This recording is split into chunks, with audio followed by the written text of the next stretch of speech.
네, 명절 연휴 후 첫날 9월 23일 목요일 새벽에 나누는 하나님의 말씀입니다. 우리를 있게 하시고 하나님의 생명으로 살게 하신 우리 아버지 하나님, 영원하신 하나님의 뜻을 스스로 이루어 가시는 중에 우리로 하여금 하나님의 긍휼과 은혜와 사랑을 입게 하시고 그 은혜를 날마다 베풀어 주시는 그 크신 하나님의 긍휼과 인자하심을 오늘도 우리가 맛보고 누리고 그 은혜를 경험하며 살게 하여 주옵소서. 말씀으로 우리를 살리신 그 하나님의 권능과 그 하나님의 사랑을 오늘도 또 깨닫도록 하여 주옵소서. 예수님의 이름으로 기도합니다. 아멘. 히브리서 9장 23절에서 28절입니다.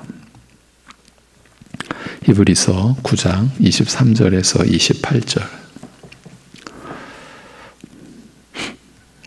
그러므로 하늘에 있는 것들의 모형은 이런 것들로서 정결하게 할 필요가 있었으나 하늘에 있는 그것들은 이런 것들보다 더 좋은 제물로 할지니라.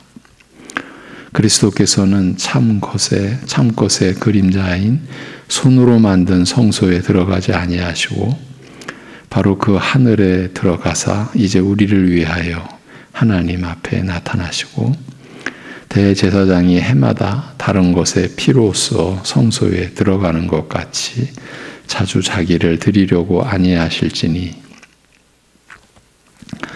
그리하면 그가 세상을 창조한 때부터 자주 고난을 받았어야 할 것이로되 이제 자기를 단번에 제물로 드려 죄를 없이 하시려고 세상 끝에 나타나셨느니라. 한 번 죽는 것은 사람에게 정해진 것이요 그 후에는 심판이 있으리니 이와 같이 그리스도도 많은 사람의 죄를 담당하시려고 단번에 들이신 바 되셨고 구원에 이르게 하기 위하여 죄와 상관없이 자기를 바라는 자들에게 두 번째 나타나시리라. 아멘. 오늘은 일주일 전 나눈 말씀을 복습하기로 하겠습니다. 그 앞에서 성령의 은혜의 미래적인 측면과 관련되어 약이 될 수 있는 거짓 교훈과 거짓 신앙을 살펴본 뒤에 지난주 말부터는 그렇다면 성령의 은혜의 미래적인 측면을 우리가 어떻게 이해해야 하는지, 이해해야 되는지에 대해서 돌아보기로 했습니다.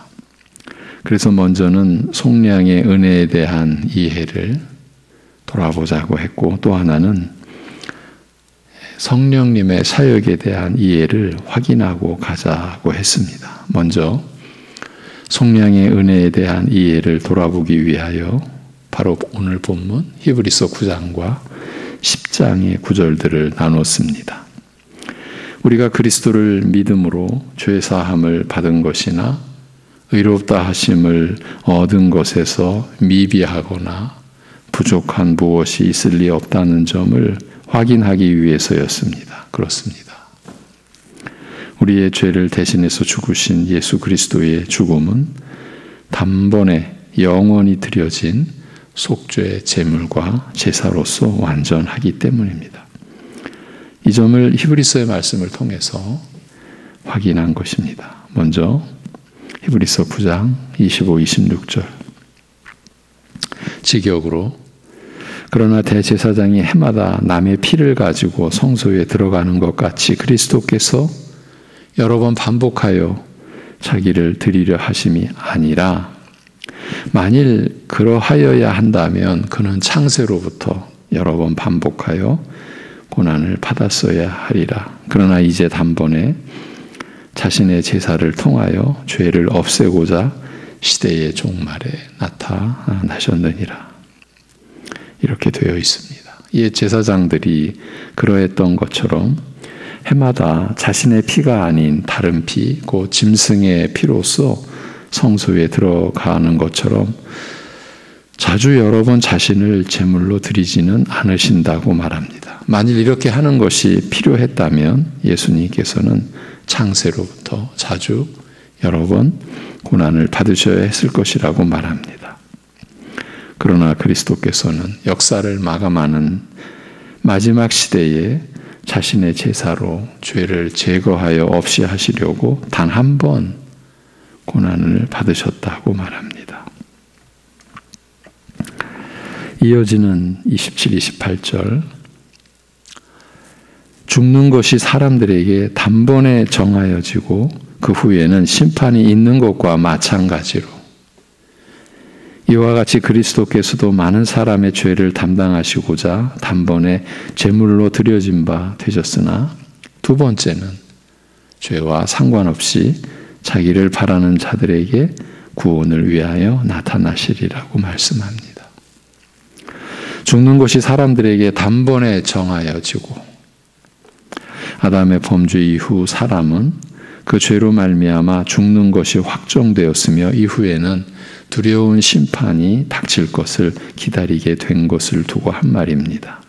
그러나 아무리 발버둥 쳐도 사람 스스로 벗어날 수 없는 이런 죽음과 멸망의 불행한 굴레에서 벗어나게 하신 그 은혜를 두고 말하되 그리스도께서 많은 사람들의 죄를 지시기 위해 단 한 번 그리고 단번에 제물로 드려지셨으며 이제는 죄와 상관없이 구원을 위하여 그를 기다리는 자들에게 두 번째로 나타나실 것이라고 말합니다. 이 말씀의 내용을 다시 보고자 하는 것입니다. 본래의 우리의 처지와 그 안에서 우리가 받은 은혜의 실체가 드러나 있는 말씀이기 때문입니다. 첫사람 아담의 범죄 이후 사람은 그 죄로 말미암아 죽는 것이 확정되었으며 이후에는 두려운 심판이 닥칠 것만을 기다리게 되었습니다. 이 사망과 심판에서 제외될 수 있는 사람은 역사상 한 사람도 없었고 지금도 앞으로도 없습니다. 사람은 아무리 발버둥 쳐도 이런 죽음과 멸망의 불행한 굴레에서 스스로는 벗어날 수가 없기 때문입니다. 아무도 그 누구도 스스로 죄를 처리할 수가 없기 때문입니다. 할 수 있는 일이란 그저 죄의 값으로의 죽음을 받을 뿐이고 그 후에는 심판을 기다리는 것뿐입니다. 이것이 인간의 처지, 사람의 본래의 그 상태입니다. 다음은 우리 자신에게, 우리 각자 자신에게 물어보았으면 합니다. 방금 진술한 내용을 믿어왔느냐고요. 예. 지금도 믿고 있느냐고요. 내 자신이 주님의 은혜가 아니면 이 말씀 그대로 죄로 인한 죽음과 심판만을 기다릴 수밖에 없는 처지라는 것을 인정해 왔느냐, 지금도 인정하고 있느냐는 겁니다. 본래 그대로라면 내 자신은 죄로 인한 죽음과 그 이후 심판만을 기다릴 수밖에 없었다라는 점과 또 하나, 나로서는 아무리 발버둥 쳐도 그 처지에서 벗어날 수 없었다라는 점을 알게 되었고 받아들였고 인정해 왔느냐는 겁니다. 이 질문에 대하여 우리 각자 반드시 답을 할 수 있어야 합니다. 지금 말씀드리는 골자는 피해 가서는 안 된다. 피해 갈 수 없다. 바로 그 점입니다. 절대로 피해 가서는 안 됩니다. 그렇다. 그렇지 않다. 모르겠다. 어렵다. 곤란하다. 지금은 답 못하겠다. 이런 식으로 어떻든지 간에 스스로에게 답해야 합니다. 그리고 자신의 그 답을 가지고 성경 말씀으로 돌아가야 합니다. 다시 돌아가야 합니다.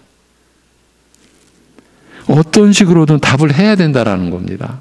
그냥 제가 그 예를 들어드린 대로 이건 어렵고 곤란하다. 그러니까 그냥 못 들은 척 하자. 못 들은 걸로 하자. 그럴 수 있는 문제가 아니라는 겁니다. 왜 이런 일을 거쳐야 할까요? 성경을 통해서 밝혀진 우리의 본래의 처지에 대해서 우리가 명확한 태도를 갖지 못하면 그만큼 주님의 은혜와 사랑에 대해서도 우리는 명확한 태도를 취할 수 없기 때문입니다.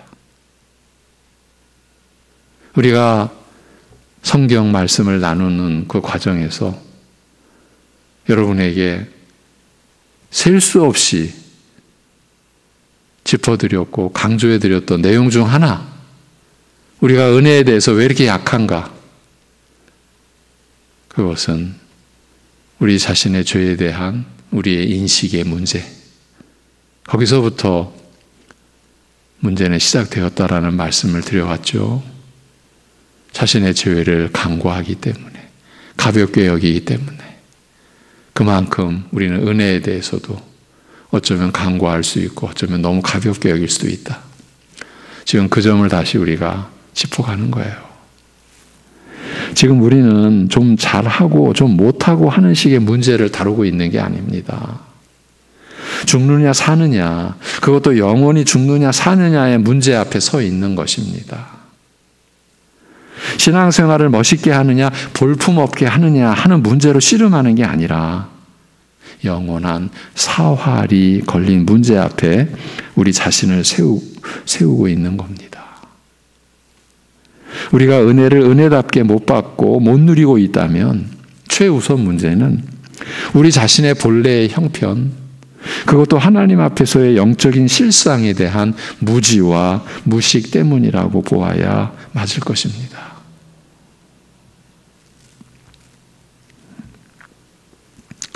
우리가 성경을 통독을 하는 경우든 아니면 자신의 어떠한 그 방식에 따라 구약의 신약의 말씀을 보든 우리가 어렵고 난해하고 그런 많은 내용들 가운데서도 분명한 것은 인간의 하나님 앞에서의 모습, 하나님의 거룩하심과 하나님의 전능하심이 드러나는 가운데 우리의 모습이 성경에 의해서 밝혀지는 것 아닙니까?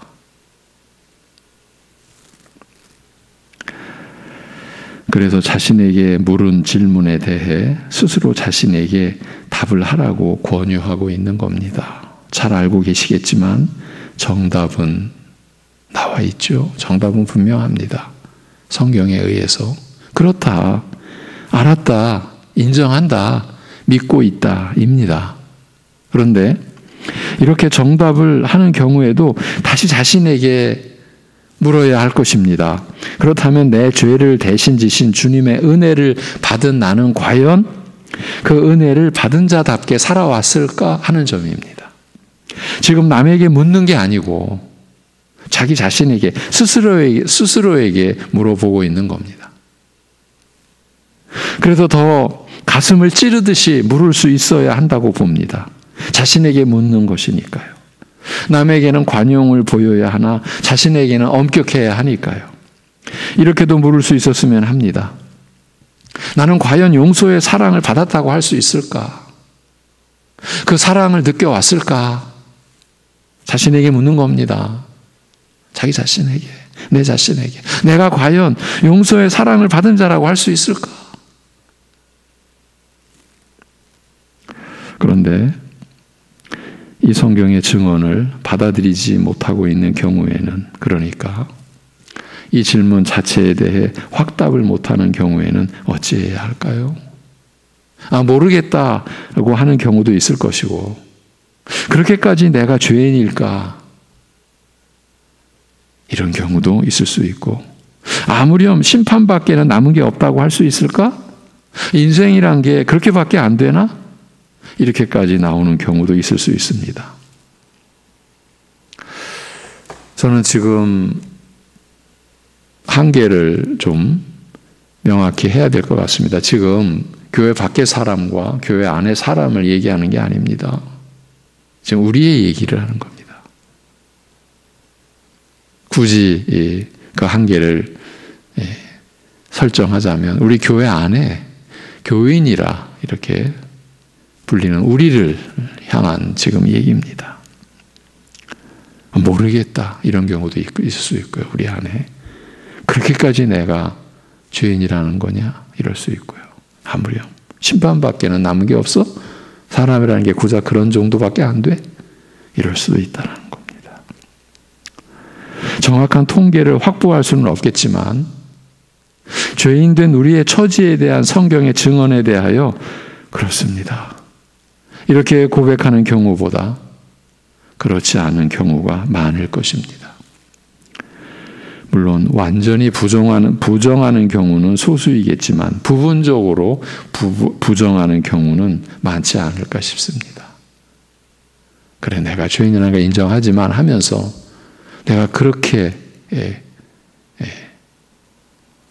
죄인이라는 거냐? 전적으로 타락했다라는 거냐? 전적으로 부패하고 전적으로 무능력한 존재였다면 내가 어찌 사람이겠느냐? 이런 식으로 말입니다. 그러면 그렇게 추정할 수 있는 근거, 그러니까 이 성경의 증언, 이제 죄로 인한 죽음과 그 이후의 심판만을 기다릴 수밖에 없는 우리의 처지에 대해서 그렇습니다. 우리는 구원받을 자격이 없습니다. 이렇게 고백하는 경우보다 그렇지 않다고 그렇게 나오는 경우가 더 많다고 추정할 수 있는 근거, 지금 그 얘기입니다. 그렇지 않은 경우에는 물론 완전히 부정하는 경우보다는 부분적으로 부정하는 경우가 많다고 했는데 부분적인 부정이라고 할지라도 그것은 성경의 증언을 받지 않고 있는 것에는 틀림없습니다. 그러면 그렇게 추정할 수 있는 근거는 무엇일까요? 먼저는 이 또한 성경의 증언에 의한 것이고요. 사실 이것이 두려운 겁니다. 이 또한 성경의 증언에 의한 것이고 또 하나는 우리의 현실이 보여주는 그런 측면입니다. 그런 면입니다. 성경의 증언의 대표적인 구절은 마태복음 7장 13절 14절인데 좁은 문으로 들어가라. 멸망으로 인도하는 문은 크고 그 길이 넓어 그리로 들어가는 자가 많고 생명으로 인도하는 문은 좁고 길이 협착하여 찾는 자가 적음이라고 합니다. 이 협착하여는 좁다는 뜻으로 우리가 이해하는데 기본 뜻으로 보면 좀 더 내용이 깊어집니다. 협박당하다, 압박당하다 이런 뜻, 그리고 괴롭힘을 당하다 이런 뜻이 담겨 있습니다. 그러니까 문은 좁고 길이 협착하다. 그 길을 가려면 압박을 당하는 거예요. 괴롭힘을 당하는 거예요. 누가 이런 길을 택하겠습니까? 여기서도 미혹의 영이 작동할 수 있습니다. 이런 식입니다. 교회에 속하면, 교회를 다니면 좁은 문으로 들어간 것이라고요. 그렇습니까? 지금 우리가 성경 말씀을 그대로 믿느냐 아니냐 하는 점을 얘기하고 있지 않습니까? 이 구절은 교회는 좁은 문이고 세상은 넓은 문이라고 하시는 말씀이 아닙니다. 산상수훈으로 불리는 이 마태복음 5장에서부터 7장 이 구절 앞에까지 좁은 문으로 들어가는 것에 대해서 말씀해 왔습니다. 5장부터 이 7장 이 구절 앞에까지의 모든 내용이 좁은 문, 넓은 문에 대한 설명이었다라고 할 수 있습니다. 심령이 가난한 자는 복이 있나니. 이 산상수훈의 말씀은 이렇게 시작이 됐습니다. 심령이 가난한 자는 복이 있나니. 천국이 저희 것입니다. 이 가난한 자가 누구입니까? 오늘 나누는 히브리서의 말씀 그대로 죄로 인한 죽음과 심판만을 기다릴 수밖에 없는 처지라는 것을 인정하는 자, 하나님 앞에 내보일 의가 없습니다. 가진 게 없습니다. 하나님 앞에서. 오직 죄밖에 없습니다. 죄로 인한 사망과 사단의 권세 아래에서 온통 더럽혀진 자기 자신과 음부의 형상만을 지닌 죄인입니다. 가난한 자 아닙니까? 그러면 성경과 함께 우리의 현실이 보여주는 측면도 있다라고 했는데 우리의 어떤 모습일까요? 이 점에 대해서도 여러분 스스로 생각해 보시기 바랍니다. 여러분, 우리가 말씀을 대한다, 말씀을 읽고 받고 듣고 깨달아간다라고 하는 것은 여러분의 하나님께서 하나님의 형상으로 지으신 본래의 우리의 인격적 그 기능, 그것이 다 작용하는 겁니다. 여러분이 말씀으로 생각하셔야 하고 생각하게 되는 거고, 그리고 여러분의 마음이 그 생각의 작용 속에서 움직여가는 겁니다. 우리가 잘한다, 사람이 어려서부터 자라가듯이 우리가 하나님의 사람으로, 하나님의 자녀로 자라가는 것은 말씀을 통해서 자라가게 되는 것 아닙니까? 젖을 먹다가 이제 딱딱한 음식을 먹게 되는 그 성장의 과정에서 딱딱한 말씀을 취한다라고 하는 것은 우리가 마음의 그 움직임 속에서 생각의 작용을 통해서 우리가 스스로가 이제 생각하고, 그래서 선과 악을 하나님이 분별케 해주신 그 기준을 따라 이제 우리의 마음이 같이 가야 되는 겁니다. 여러분, 자기는 아무런 역할을 하지 않고 입을 벌려 떠먹여주는 그런 음식만 받아 먹는 게 아닙니다. 물론 그럴 단계가 분명히 있습니다. 그러나 사람은 자라납니다. 생명은 자라나는 작용을 합니다. 그래서 잠언에서 게으른 자는 자기가 지금 음식을 떴는데 이 음식을 자기 입으로 가져가지 않는다. 그 말이 무엇을 의미하는 거겠습니까? 잠언의 주제는 지혜요. 그 지혜는 말씀이요. 그 말씀의 본체는 그리스도시요. 곧 예수 그리스도께서 우리에게 지혜가 되셨다라고 하는 바로 고린도전서 1장 30절. 우리가 지금 이제 며칠인지도 헤아릴 수 없이 보고 있는 이 본 구절에 그 의미와 잠언이 그대로 연결이 되는 것 아닙니까? 지혜를 구하라. 그리스도를 구하라. 예. 그러니까 결국은 그 음식을 지금 자기 입으로 가져가는 것조차 지금 안 하고 있어요. 게으른 그 본 모습이에요. 결국은 말씀과 관련해서 생각 안 하려고 하는 거예요. 그 말씀을 이해하는, 우리가 음식을 씹고 씹으면서 맛을 더 느끼고 그것이 우리에게 영양이 되고 우리를 살리는 활력이 되는 그런 작용을 우리에게 하나님께서 창조의 질서로 주셨지 않습니까? 우리가 말씀을 그렇게 받아야 되는 거죠. 그래서 우리가 연단을 받아가며 자라가는 거죠. 그래서 우리의 현실이 보여주는 측면, 성경이 증언하는 측면과 함께 우리의 현실이 보여주는 측면도 있다고 했는데 어떤 모습일까? 여러분 스스로 생각해 보시라고 권유했습니다. 영영 죽을 죄인이 아무 공로나 자격 없이 은혜로 값없이 죄사함 받고 용서받는 자로서는, 용서를 받은 자로서는 보일 수 없는 태도나 행실이 우리 안에서 어떻게 나타났었고 어떻게 드러났었는지를 돌아보자라는 겁니다. 내키지 않는 일이지만 우리가 함께 돌이키기 위해서는 필요한 일이라고 여겨집니다. 사실은 지금 맥락은 우리의 죽음과 그 이후의 심판에 대하여 온전히 수용하지 못하는 그러한 교인들, 그러한 우리 자신들의 모습에서 이런 분들이 자신의 죄인됨을 온전히 수용하는 분들보다 더 많다고 봐야 된다, 교회 안에서. 그것이 성경의 증언이고 우리 자신의 현실적인 면을 보면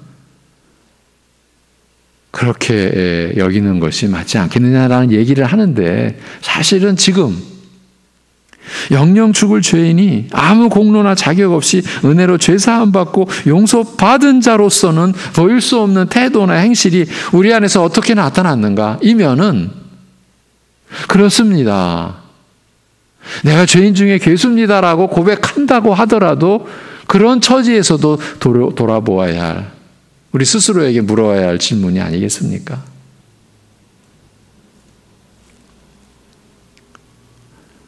내키지 않는 일이지만 우리가 함께 돌이키기 위해서는 반드시 필요한 일이라고 그렇게 여기고 그렇게 말씀을 드린 거는 사실은 양쪽에 다 해당된다고 봅니다. 이와 같은 우리의 본래의 처지를 성경 말씀을 통해서 되짚어보는 일은 앞으로도 계속 되어져야 합니다. 성경을 우리가 받으면서, 보면서, 들으면서, 읽으면서 세상이 이러한 죄의 결과였구나. 이러한 참담한 세상의 모습이 우리가 잊을만 하면 또 일어나고 터져나오고, 근데 그보다 더 하나님의 말씀을 보면은 도대체 이게 사람인가? 이게 하나님의 형상으로 지음받은 특별한 존재라고 할 수 있는가라고 여기는 그 부분들이 결국 내 모습 아닙니까? 내가 지금 관람하는 자세가 아닙니다. 이것이 나에 관한 말씀이구나. 이렇게 되짚어보는 일은 앞으로도 계속 되어져야 합니다. 그래야 우리가 받은 은혜의 실체가 우리의 심령 안에서 더 깊어지고 풍성해져 갈 것이기 때문입니다. 여러분, 우리가 말씀의 지식을, 지혜를 우리가 더 취한다라고 할 때, 자라간다라고 할 때, 진리의 말씀, 그 구원의 복음에 새로운 것입니까? 아닙니다. 더 깊어져 가는 겁니다. 더 풍성해져 가는 겁니다. 이 점 또한 신비 중에 신비죠. 세상은 다 새로운 것을 쫓죠. 그런데 성경은 해 아래 새 것이 있겠느냐? 우리는 전혀 아니죠. 새로운 것을 찾습니다. 그런데 하나님의 말씀은 다 있었고 또 있었고, 그렇게 말씀합니다. 지금 우리가 받는 은혜도요, 말씀을 통해 받는 은혜도 더 깊어져가는 은혜, 더 풍성해져가는 은혜입니다. 우리가 오늘 본 히브리서 말씀은 그러나 아무리 발버둥 쳐도 사람 스스로 벗어날 수 없는 이런 죽음과 이 멸망의 불행한 굴레에서 벗어나게 하신 은혜를 두고 말씀한 내용이죠. 이것은 우리 스스로는 어찌할 수 없는 일이에요. 그래서 은혜로 되어지는 일이에요. 그래서 구원은 하나님께로부터 오는 거예요. 그런데 우리가 그렇게도 나누면서도 또 우리가 우리의 그 육적 그 성품으로 돌아가는 그런 상황을 우리가 느끼지 않습니까?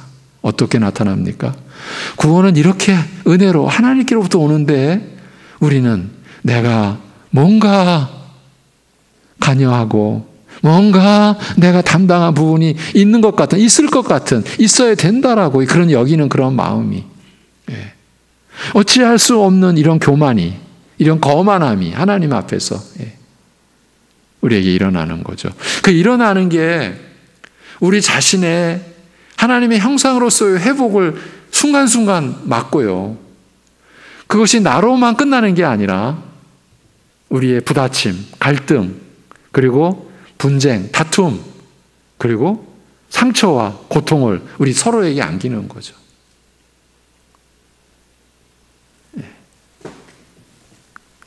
그 은혜를 두고 말하되 그리스도께서 많은 사람들의 죄를 지시기 위해 단 한 번, 그리고 단번에 제물로 드려지셨으며 이제는 죄와 상관없이 구원을 위하여, 영원한 생명을 위하여 그를 기다리는 자들에게 두 번째로 나타나실 것이라고 말씀하는 거예요. 결국은 우리의 죄를, 그야말로 그 죄가 드러나는 그 순간순간은 우리는 무너질 수밖에 없는 그런 말씀을 우리에게 하시는 이유는 이 구원의 은혜를 우리에게 나타내시기 위함 아니겠습니까? 이렇게 해서 죄에 대한 하나님의 공의가 온전히 지켜지는 가운데, 달리 말하면 이 창조의 모든 질서 안에 하나님이 두신 절대적인 가치, 기준, 하나님의 의, 하나님의 공의가 온전히 지켜지는 가운데 그 죄인을 용서하시는 하나님의 인자하심이 임할 수 있게 된 것입니다. 하나님의 의, 공의와 하나님의 사랑이 이렇게 함께 우리에게 임할 수 있게 된 거예요. 그것이 지켜짐으로 인해서.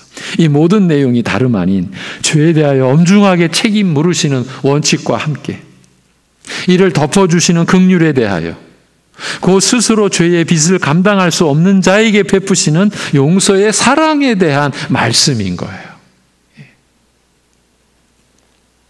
우리에게 이 말씀이 임한 것이에요. 즉 우리가 받은 이 사랑과 우리가 바로 이 사랑, 이 은혜를 받은 것이에요. 이 사랑의 핵심은 용서의 사랑이에요. 그것도 스스로 죄의 빚을 감당할 수 없는 자에게 베푸시는 용서의 사랑입니다. 그래서 그렇습니다. 그 말씀 그대로 제가 죄인입니다라고 고백할 수 있는, 고백해온 분들이라도 제가 여쭌 거예요. 용서의 사랑을 여쭌 거예요.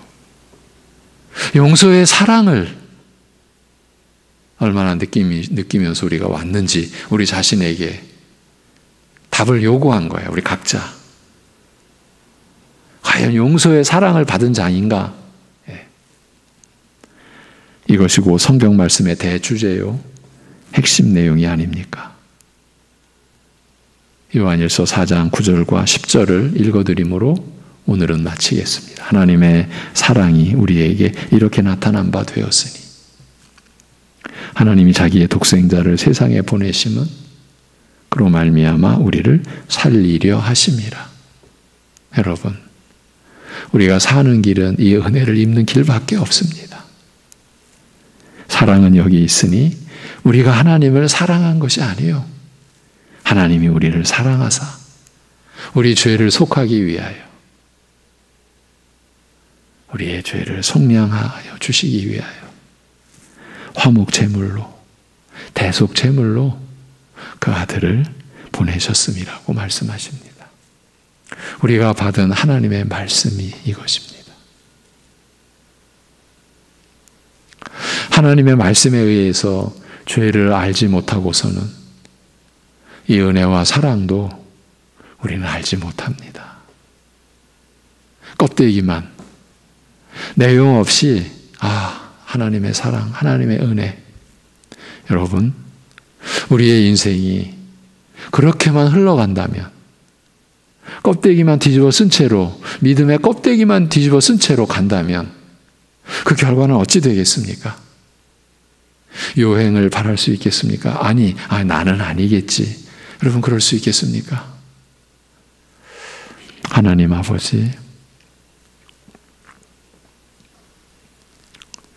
어김없이 달은 지고 또 해가 떠오르며 또 그 해가 지고 별과 달이 하늘을 또 주장하는 이 자연의 운행 속에서도 하나님의 신실하심, 하나님의 경륜과 섭리에 대한 그 보증을 나타내 주시는 하나님 아버지 앞에서 우리 인간의 무지와 무식이 얼마나 교만스럽게 나타나고 마치 생명의 주인인 것처럼, 내가 사는 것처럼 그렇게 여기는 우리의 모습을 긍휼히 여겨 주옵소서.